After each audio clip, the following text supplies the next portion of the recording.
আমরা এই যে হংসেশ্বরী মন্দিরে আসলাম বাঁশবেড়িয়া। তো আসার সাথে সাথে আমরা 1 মিনিট দাঁড়িয়েছি, তারপর মন্দিরটা বন্ধ হয়ে গেছে। আর এই যে মন্দির, আর এখানে দেখো রাজবাড়ির গল্প বলছে এখন। আর এই এটা কি রাজবাড়ি ছিল মামা? এই যে এই দেখো, এই যে গেটটা পুরো জঙ্গলে ঘিরে গেছে, এটা কিন্তু রাজবাড়ি ছিল। তো ওটা কিন্তু রাজবাড়ি ছিল। আর আমরা এখানে এখন দাঁড়িয়ে রয়েছি সবাই। এই এখন দেখাচ্ছি কোথায় কি ছিল। জমিদার বাড়ি, জমিদার বাড়ি। ওই জমিদার বাড়ি। আমরা কোথায় দাঁড়িয়ে আছি? নীল জায়গাটা দেখছো? নীল জায়গা এটা চারি সাইড দিয়ে ওই যে এই চারদিকে দেখতে পাচ্ছ? তার মানে কেউ ঢুকতে পারবে না এর ভিতরটা। এই যেটা কুমির ছাড়া থাকতো, ঠিক আছে? আর এই চারদিকে জঙ্গল ছিল, বাঘ ছাড়া থাকতো।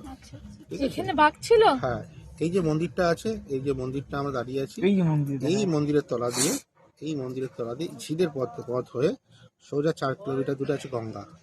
এই গঙ্গা নদী, ঠিক আছে? এই গঙ্গা নদী, এই গঙ্গা থেকে পুরোহিতরা যারা যখন কোনো সময় ধরে রাজার কাছে অ্যাটাক হলো তো পালাবে, তখন তো হাইওয়ে ছিল না, প্লেন লাইন ছিল না, তখন তো মেন লাইন ছিল কি নদীপথে পালাতো বা অ্যাটাক হতো। তো এই সুড়ঙ্গ পথ থেকে রাজা নদীপথে চলে যেত, এবং রাজার কাছে যত কোটি কোটি জমিদার ফমিদার যত ছিল সবাই মানে আসতো বিজনেস করতে বা তার মানে লুকিয়ে বিজনেস করতে। এখনো আছে তাহলে? হংসেশ্বরী মন্দির একটা আমাদের পশ্চিমবঙ্গের তথা বাঁশবেড়িয়ার সবচেয়ে বড় ভুলভুলাইয়া ছিল। যদিও এখন মন্দিরের উপরে সিঁড়ির পথে উপরে যাওয়া বারণ করে দেওয়া হয়েছে এবং সুড়ঙ্গ পথটাকেও বন্ধ করে দেওয়া হয়েছে, কারণ সুড়ঙ্গ পথটা পেছনে ছিল। সেই সুড়ঙ্গ পথ সোজাসুজি এখান থেকে পুরোহিত গঙ্গা আর মানে মাকে স্নান করাতে ওই সুড়ঙ্গ পথ ধরে গঙ্গা যেত, মানে এটা প্রায় 100-150 বছর আগে। তো ক্রমে সেই রাস্তা সুড়ঙ্গ পথগুলোর মধ্যে মাটি ধস নেমে যাওয়াতে সেই সুড়ঙ্গ পথটা বন্ধ হয়েছে এবং পেছন দিকে কোনো কিছু না ঢুকতে পারে সেটাকেও বন্ধ করে দেওয়া হয়েছে। তাহলে বুঝলে হংসেশ্বরী মন্দিরের কাহিনী।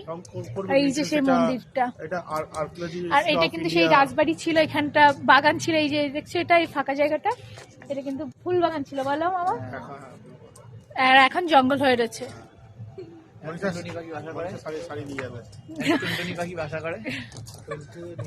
দেখো মন্দিরটা কি সুন্দর লাগছে রাত্রেবেলা, কত সুন্দর লাগছে মন্দিরটা, খুব সুন্দর লাগছে কিন্তু।